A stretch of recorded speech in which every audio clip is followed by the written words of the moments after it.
தீபாவளினா பளிச்சுன்னு ஞாபகத்துக்கு வர்றது பட்டு, பட்டாசு, பலகாரம். பலகாரம்னா ஞாபகத்துக்கு வர்றது மந்த்ரா கடலை எண்ணெய். அபார ருசி, ஆரோக்கியமான உடல் நலம். தீபாவளி அன்னைக்கு மட்டும் இல்ல, என்னைக்குமே கிச்சன்ல இருக்க வேண்டியது மந்த்ரா கடலை எண்ணெய் தான்.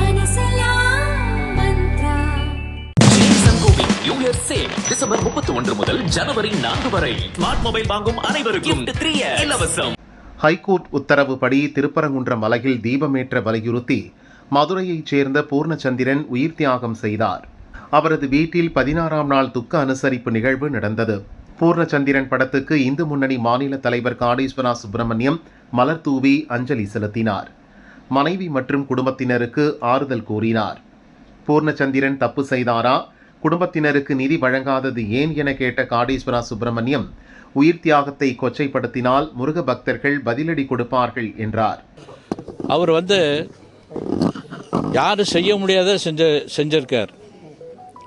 முருகருக்கு பல்வேறு வகையில் பல்வேறு கட்சிகளில் செஞ்சிருந்தாலும் கூட இந்த ஆன்மீக ரீதியில் முருகருக்காக தன்னுடைய உடலையே ஒரு தெய்வமாக எரித்து கொண்டார். இந்த அரசாங்கம் சரி, இன்னைக்கு இருக்கக்கூடிய திமுக கட்சியும் சரி, இந்த குடும்பமானது திமுகவை சார்ந்த குடும்பம். பூர்ணச்சந்திரனுடைய அப்பா திருமணத்தப்ப கலைஞர் அவர்கள் ஒரு கடிதம் அனுப்பிச்சிருக்கார். அந்த அளவுக்கு ஒரு அறிமுகமான இந்த குடும்பத்தை சேர்ந்தவங்க இன்றைய வரைக்கும் அந்த கட்சியை சேர்ந்தவர்களோ அரசாங்கத்தினுடைய அதிகாரிகளோ சென்று பார்க்கவில்லை. கள்ளச்சாராயம் குடித்தவருக்கும் கள்ளச்சாராயம் காய்ச்சவங்களுக்கும் பணம் கொடுக்குறாங்க, நிதி கொடுக்குறாங்க, போய் பார்க்குறாங்க. அதனால் இந்த அரசாங்கம் ஒரு நல்ல அரசாங்கம், மதசார்பற்ற அரசாங்கமாக இருந்ததுன்னா இந்த குடும்பத்துக்கு இந்த பூர்ணச்சந்திரனுடைய மனைவி படித்திருக்கின்றார்கள், அவர்கள் ஒரு அரசு வேலை வழங்கணும், சரியான நிதி வழங்கணும். அப்படி நாம் ஏற்கனவே ஒரு கோடியாவது வழங்கணும்னு சொல்லியிருந்தோம். இந்த அரசாங்கம் சரியான அரசாங்கம், நியாயமான அரசாங்கம், மதசார்பற்ற அரசாங்கம். அப்படின்னா உடனடியாக நிதி வழங்கணும், அவங்களுக்கு வேலை கொடுக்கணும், இங்கே அதிகாரிகள் வந்து பார்க்கணும். ஏன்னா முழுக்க அவர் ஏதோ ஒரு தப்பு பண்ணிட்டு போகல. அவருடைய மனசில் ஒரு ஆடியோ பதிவு பண்ணியிருக்கார். நான் வேறு எங்கேயும் போகல, யார் கடவுள் இல்லைன்னு சொல்கிறாங்களோ அந்த இடத்துல தன்னுடைய உயிரை மாய்த்துக்கொண்டு சொல்லி பெரியார் சொல்லி சிலைக்கு முன்னாடி தன்னுடைய தியாகம் செஞ்சுருக்காங்க.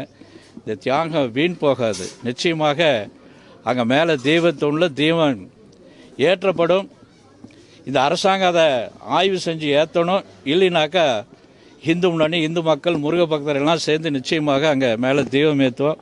அவருடைய தியாகம் வீண் போகாது அப்படிங்கிறத அந்த சார். உயிரிழந்த பூர்ணச்சந்திரன் இறந்த அன்னைக்கே நேரம் நீங்கள் ஜிஹெச் பார்த்துட்டு நிதியும் கொடுத்துட்டு 10 லட்ச ரூபா நிதியும் கொடுத்துட்டு இந்த அரசுக்கு கோரிக்கை வச்சிருப்பீங்க. இன்றைக்கி 16ஆவது நாள் ஆகுது.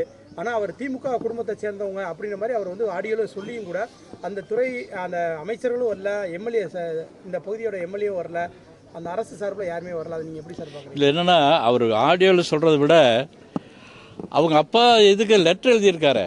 அதனால் அவங்களுக்கு தெரியுமே, அவர் திமுக சேர்ந்தால் அவங்களுக்கு தெரியும். ஒன்றும் ஏதோ அவர் சும்மா சொன்னதுங்கிறது மாத்திரம் இல்லை, அவங்க உறுதியாக அந்த திமுகவில் இருந்திருக்காங்க அப்படிங்கிறத அந்த கருணாநிதியினுடைய லெட்டர் மூலியமாக நம்ம தெரிஞ்சுக்க வேண்டியது இருக்குது. இந்த அரசாங்கம் என்னென்னா சிறுபான்மை ஓட்டுக்காகத்தான் பார்க்குறாங்க, இங்கே வரக்கூடாதுன்னு நினைக்கிறாங்க. சிறுபான்மை ஓட்டை நம்பினாங்கன்னா நிச்சயமாக இங்கே இருக்கக்கூடிய இந்து சமுதாயம், குறிப்பாக மதுரை இந்த பகுதியை சேர்ந்த மக்கள் இதுக்கு தகுந்த பதிலடி கொடுப்பாங்க அப்படிங்கிறத நம்ம இந்த நேரத்தில் சொல்ல வேண்டியிருக்கு. திமுகவோட கூட்டணி கட்சியில் இருக்கக்கூடிய திருமாவளவன் மதுரையில் ஒரு போராட்டத்தில் ஈடுபடும் போது அவர் என்ன சொல்கிறாரு, திருப்பரங்குன்றத்தில் தீபம் ஏற்றிட்டா சோறு கிடச்சிருமா, கல்வி கிடச்சிருமா, எய்ம்ஸ் கிடச்சிருமான்னு கேட்குறாரு. அதுக்கு உங்களோட கருத்து? இப்போ என்னென்னா, இப்போ அந்த திருமாவளவனும் சரி, அங்கே இருக்கக்கூடிய கம்யூனிஸ்டினுடைய எம்பியும் கூட சரி, இவங்க ஒரு நக்சலைட் சிந்தனை இருக்கவங்க, கடவுள் நம்பிக்கை இல்லாதவங்க. திருமாவளவன் ஏற்கனவே இந்து பெண்களை ரொம்ப கேவலமாக பேசியிருக்காரு, இந்து கோயிலை ரொம்ப கேவலமாக பேசியிருக்காரு. அதே நேரத்தில் முஸ்லீமோ கிறிஸ்டினோ பேச தயாராக இல்லை. அதனால் அங்கே இருக்கிறதெல்லாம் விட்டுட்டு இங்கே இதை சொல்லணும் அப்படிங்கிற எண்ணத்தோடு தான் திருமணம் முழுக்க இந்து விரோதி, இந்து பெண்களை ரொம்ப கேவலம் கொச்சப்படுத்தியிருக்காரு, இந்து கோயிலை ரொம்ப கொச்சப்படுத்தியிருக்காரு. அது இங்கே பேசினதை இங்கே இருக்க மக்களும் எதிர்ப்பு தெரிவிச்சிருக்காங்க. அது கண்டிக்கத்தக்கது. மதுரை எம்பி சு வெங்கடேசனும் கூட இந்த தீபமேத்திர விவகாரத்தில் அவர் எதிராக போராட்டம்லாம் பண்ணியிருக்காங்க, உண்ணாவிரதம்லாம் இருந்திருக்காங்க. இல்லை அவர் என்ன அதுக்கு மேலே போய் என்னென்னா அது தெய்வத்தோணு இல்லை அப்படின்னு இந்த எம்பியும் கனிமொழி எம்பியும் வந்து சொல்லியிருக்காங்க. இது வந்து அளவுகல் அப்படி சொல்லியிருக்காங்க. நான் பார்த்துருக்கேன் எந்த ஊர்லேயுமே இவ்வளோ பெரிய இவ்வளோ உயரமான கல் எங்கே இருக்குமே தெரியல. இவங்க வேணும் அப்படின்னு ஒரு பொய்யான ஒரு தகவலை திசை திருப்பறதுக்காக இதை சொல்லியிருக்காங்க. அதை வந்து இந்த பூர்ணச்சந்திரன் எதுக்கு தியாகம் பண்ணாங்களோ அதை கொச்சப்படுத்துகிற மாதிரி இருக்குது. இந்த முருக பக்தர்களை கொச்சப்படுத்துகிற மாதிரி இருக்குது. அதுக்கு தகுந்த பதிலடி இந்து மக்கள் இந்த முருக பக்தர்கள் கொடுப்பாங்க.